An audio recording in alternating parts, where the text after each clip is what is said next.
Chapter 3. Take heed.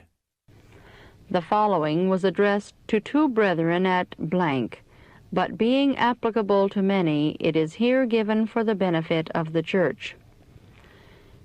Dear brethren, in the vision given at your place, I was shown something concerning you both. The angel pointed to you and repeated these words, "Take heed to yourselves, lest at any time your hearts be overcharged with surfeiting and drunkenness and cares of this life, and so that day come upon you unawares." I saw that you both have a great conflict before you. You will have a constant warfare to keep this world out of your hearts, for you love it. The great study with you now must be how to love Jesus and his service better than the world. If you love the world most, your works will testify to the fact. If you love Jesus and his service most, your works will testify to that fact also. I saw that the gaze of many in this world is upon you. Many would exult in your downfall, others rejoice in your advancement. Satan and evil angels will present to you the glory of the kingdoms of this world. If you will worship him or worship a worldly treasure, he will hold it up in every light to attract and lead you to love and worship. Jesus and your guardian angels are pointing you above your farms, your cattle, your earthly treasure, to the kingdom of heaven, to an immortal inheritance and eternal substance in the kingdom of glory. Said the angel, "You must die to this world.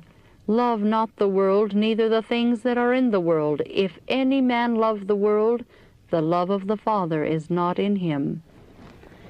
I saw that if in the providence of God wealth has been acquired, there is no sin in possessing it, and if no opportunities present themselves to use this means to advance the cause of God, there is no sin in still possessing it.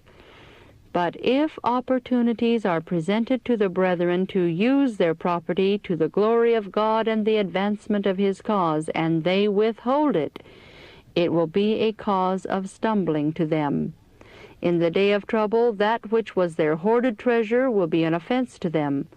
Then all opportunities will be past for using their substance to the glory of God, and in anguish of spirit they will cast it from them to the moles and to the bats.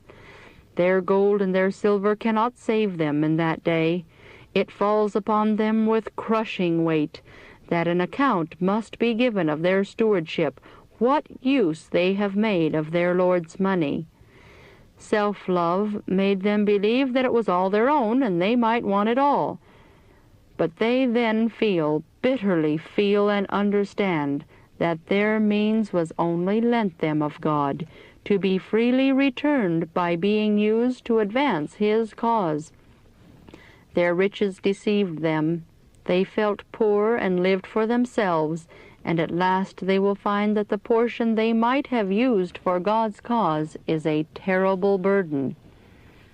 Said the angel of God, "Lay all upon the altar, a living, consuming sacrifice. Bind it with cords if you cannot keep it there. Give yourselves to prayer. Live at the altar. Strengthen your purposes by the promises of God.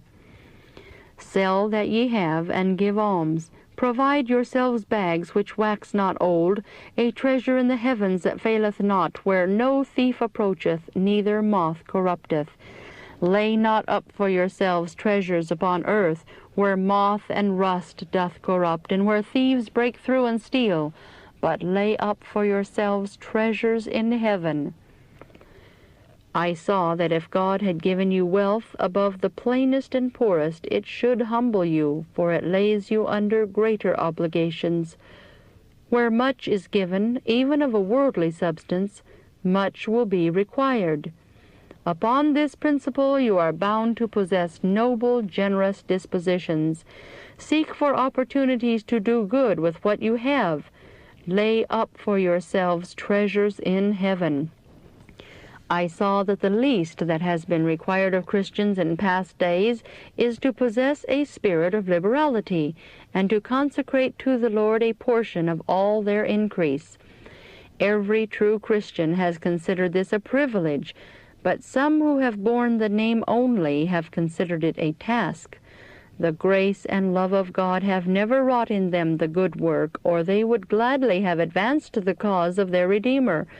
But Christians who are living in the last days and who are waiting for their Lord are required to do even more than this. God requires them to sacrifice.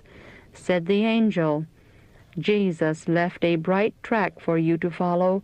Tread closely in his footsteps. Share his life of self-denial, his self-sacrificing life, and inherit with him the crown of glory.